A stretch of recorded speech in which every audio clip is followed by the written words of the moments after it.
Tyson from Hang Tight here. We're here with Chris Burgunder, who is Simen Olsen's crew chief this year. Yes, this is his A90. Yep. This is Supra. And they also run a PSC, and they've actually done some pretty trick stuff that Chris is going to walk us through in detail, probably. Yeah.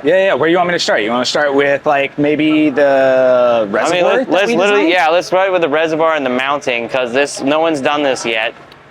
Right on. So packaging was a bit of an issue when it came with this car, because these pumps are normally mounted horizontally. That's how they're designed from the factory. It is a factory Dodge part. And so just looking at it, we're in the constraints of where we were at to mount it vertically. And in doing so, that called for quite a large reservoir, just because of the way that the pump is fed. And the larger the reservoir, the larger the fluid capacity, the lower the temps are going to be, so on and so forth. There's basically no issues with having a massive reservoir as long as you can fit it. Quick disclaimer though, don't mount your pump like that unless you're doing all the science he did to get this far, because usually, yeah, that would start with the pickup, but you just overcame that by tripling the reservoir. Exactly. Yep. Yeah, definitely don't have a little guy this way. A couple people have. Oh, and no. then have starvation issues. Well, as soon as you pull the cap off, like you can see where the pickup is, yeah. And it's like, man, if you go this way with it, this is actually a bad idea. Picking up air, and air doesn't move a rack. Exactly. So I do have one in our spares package. I'll pull out and actually show you. It doesn't do it justice just looking at it in the car right now, because it's the unit's fairly tall. The whole unit is. But we incorporated the mount for the power steering controller directly into the mount itself. So our spare also has that mounted to it. And Do you have everything on one connector, disconnectable? Like you pull the pump, 2 lines and one connector and it's out? So that is what we have talked about doing after coming up with the package. We want to do the entire thing where it is just 2 bolts. I've found high pressure power steering quick disconnects as well. Okay. So my whole goal is to like remove as many things on the car with no tools. So yeah, like those NASCAR quick pins. Yes. Yes. Exactly. That's how my nitrous bottle is. But yeah, the exact same thing. We want to do as much of it packaged in one, to where we can just pop a couple lines, one connector, and the whole pump will come out as a complete package, not pulling a piece, bolting it to another, so on and so forth. Since you already don't have to deal with belts or the constraints of everything else, the more we can have that as a single unit. Yeah, the nicer it is. In case of any failure, it's just one whole swap. And you haven't had a failure yet? No failures. No signs of failures. Temps have been extremely stable. It's been awesome. You guys run a cooler? No cooler. No cooler. We have a cooler. We have a cooler set up for just in case, but those are parts that we've already had. So there is a cooler installed in the car, but right now it is actually bypassed. That is in case we see temps too high. And we are measuring temps at the reservoir, and we are measuring pressure at the rack. So we're able to see what the output is. I know I ran out of time last round, but I do want to look at that at some point. Yeah, absolutely. Tell me what you're doing for control. So the control part of it is really cool. Simen was a little worried about electric power steering. He's had experiences in the past. Did he use the Astra stuff in Europe? I don't know exactly which system he's used, because a lot of them can be modified, so on and so forth, but he didn't ever have a really great experience with them. So he used another mechanical system that worked really well with him. A lot of the field used it as well. And he was more concerned because you could control the amount of flow with that one a little easier than some of the other pumps. Yeah, I think we've used the same one, and it ends up being a lot of mechanical parts to alter it, but you can do it. Eventually you find a setting that's comfortable and doesn't overheat. But then you still have the constraints of the engine. It's belt driven. RPM base. Exactly, your RPM base.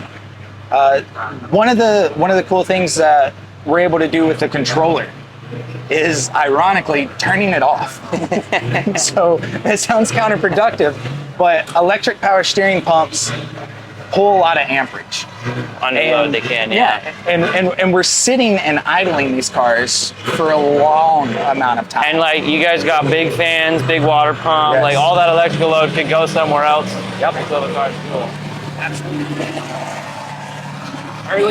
early in the season, we didn't even have this strategy implemented, and we were seeing voltage issues. We were seeing an overamp draw. We went to a larger alternator because of it, and then started to really dive into the electrical system on what can we do? What do we have control over? And one of the ideas that we came up with is when this car is idling in neutral, on grid, here, warming it up, so on and so forth, we can just turn the pump off. I like that. Use the gear selector in the sequential. Once this thing goes into gear, pump turns on. Any gear not neutral. Yep. And then of course we have an override for Pushing crew it around members the pushing pits, it. Yep, yeah. exactly. Great.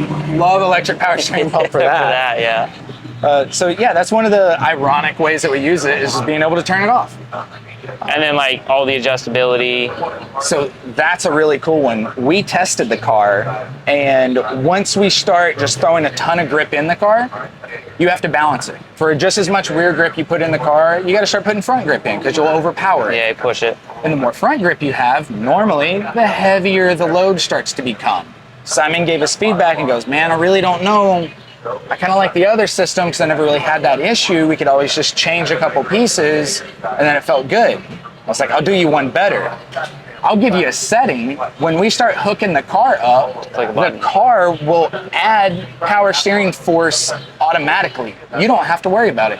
You don't have to do anything. Feels good. Yep. And Love so it. we found those parameters, just literally go out a little more, click of a button, a little less, click of a button, and he loves it. Yeah, and like you find there's day-to-day changes. Like you'll drive Absolutely. one track and be like, oh, this felt good there, and then you go to a faster one or a slower one, and the response feedback's different. Yeah, there's a lot of ways because it's pulse width, so it can be. There's so many inputs that can alter that as a change. We can build a math channel that says if X is doing this, then Y can do this. And you guys are EC Master PDMs and a Pro 16? Yep, Pro 16, ADU. They're all cross-talking. They're all doing neat stuff. Love their stuff. Yeah, their stuff is amazing. The best. Yeah, it absolutely is. But yeah, it's really neat. What's the overall percentage that you guys have your controller at? Like, I know you don't allow the pump to do 100. Yeah, we found in our early testing that like kind of when people first started LS swapping 240s, you can blow Absolutely. particularly Japanese racks you can do. So most of our stuff is limited at 85% max pump. Gotcha. These BMW racks typically can handle like probably the full brunt, but you guys even hit 100% on the controller. So that's funny. We're about 33% at our highest rating. Yeah, even other drivers who were like, man, I maxed out my old one. I was like, okay, well, you let me know if you need more. They're like, yeah, we're at 50%. I'm like, okay, cool. Yeah. Oh, at 50, that's got to be lightweight. Yeah, that's how he likes it. But yeah, I can. I'll dig out another system. But if there's Awesome. anything that you want to know in particular, outside of that, everything that you guys have done is awesome. This is a great idea. It's Appreciate a it. great pump, and I think every car on grid should have this. Appreciate it it, solves yeah. so many issues. All right, my name is Brian with Tuner Tools and Simen Olsen Racing. This is the 3D printed reservoir for the electric power steering pump on Simen Olsen's car using the Hang Tight power steering controller. It's a PA6 glass fiber, 25% glass fiber. We designed it between Chris and I, a couple iterations in, but it includes the mount for the controller, direct 3D printed threads for the AN fitting for a temperature sensor for the cap, uses the same mount pattern as the factory reservoir, but with a lot more capacity, a little bit easier to package, and definitely a lot stronger than the factory one. So if we get hit, someone happens to hit it while wrenching on it, anything happens, we don't have to worry about it being broken. Accidentally drop it. It can hold up. We've definitely tested these, stress tested them, swapped a few out. It's about our third iteration, but works really well, gives us a ton of capacity, and can hold. This can take up to 420 degrees roughly. The highest we've ever seen on is about 130, 140 degrees Fahrenheit. So more than enough overhead, more than enough strength. Definitely overbuilt. We never have to worry about this, and we never have to worry about a power steering.